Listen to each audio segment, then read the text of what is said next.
ഈ ദുനിയാവിലെ എല്ലാ സൗന്ദര്യവും കൈ കിട്ടുന്നത് വരെ ഉള്ളൂ. കൈ കിട്ടിയാൽ പോയി. കല്യാണം പോലും അങ്ങനെയാണ്. കല്യാണത്തിന്റെ ഡേറ്റ് ഡിക്ലെയർ ചെയ്തു, ആ പീരീഡൊക്കെ നമ്മൾ ഭയങ്കര എക്സൈറ്റഡ് ആയിരിക്കും. കല്യാണം കഴിഞ്ഞ് ഒരു 3-4 മാസം കഴിയുമ്പോഴത്തേക്ക് കൈ കിട്ടിയല്ലോ, അപ്പൊ സൗന്ദര്യം പോയി. ഒരു മൊബൈൽ ഫോൺ, ആഗ്രഹിച്ച് മേടിച്ച ഫോൺ അല്ലെ, ഒരു iPhone 16 ഒക്കെ മേടിക്കാൻ കൊതിച്ച് ആഗ്രഹിച്ച് മേടിച്ചു കഴിഞ്ഞ് നേരെ കവറൊക്കെ ഒട്ടിച്ച് കേസൊക്കെ വെച്ചിട്ടൊക്കെ നടക്കും.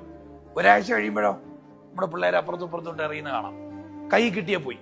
അതുകൊണ്ടാണ് പ്രവാചകനും സ്കോളേഴ്സും ഒക്കെ നമ്മളെ പഠിപ്പിക്കുന്നത്, ഈ ഭൂമിയിലുള്ളതൊന്നും ശാശ്വതമല്ല, ഇതൊക്കെ ഡെല്യൂഷനാണ്, ഇതൊക്കെ വെറും മായയാണ്, ഇതൊന്നുമല്ല.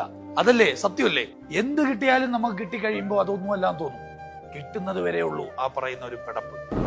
കിട്ടിക്കഴിഞ്ഞാലും അതിന്റെ സൗന്ദര്യം നിലനിർത്തേണ്ട ഏറ്റവും വലിയ, ഈ ഭൂമിയിലെ ഏറ്റവും വലിയ അച്ചീവ്മെന്റ് ആണ് നമ്മുടെ ഇണ. ബാക്കിയുള്ളതൊക്കെ കിട്ടിക്കഴിയുമ്പോൾ അതിന്റെ ക്വാളിറ്റി പോയാലും സാരമില്ല. അതുകൊണ്ടാണ് വിശുദ്ധ ഖുർആൻ പറഞ്ഞത്, നിങ്ങൾക്ക് മവദ്ദത്തും റഹ്മത്തും ഉണ്ടാവട്ടെ. മവദ്ദത്ത് എന്ന് പറഞ്ഞാൽ കമ്പാഷനേറ്റഡ് ലവ് ആണ്. അതൊരു പ്രണയമാണ്, ഭയങ്കര ഒരു തീവ്രമായിട്ടുള്ള ഒരു ഹണിമൂൺ പീരീഡ് ലവ് ആണ്. റഹ്മത്ത് എന്ന് പറഞ്ഞാലോ കാരുണ്യം കൊണ്ടുള്ള ഒരു പ്രണയമാണ്. അപ്പോൾ ഈ കാരുണ്യവും പ്രണയവും ഒരുമിച്ച് എത്ര കിട്ടിയാലും കൊതി തീരാതെ ജീവിതകാലം കൊണ്ട് നടക്കേണ്ട ഒരു പാർട്ണറാണ് നമ്മുടെ ഇണ.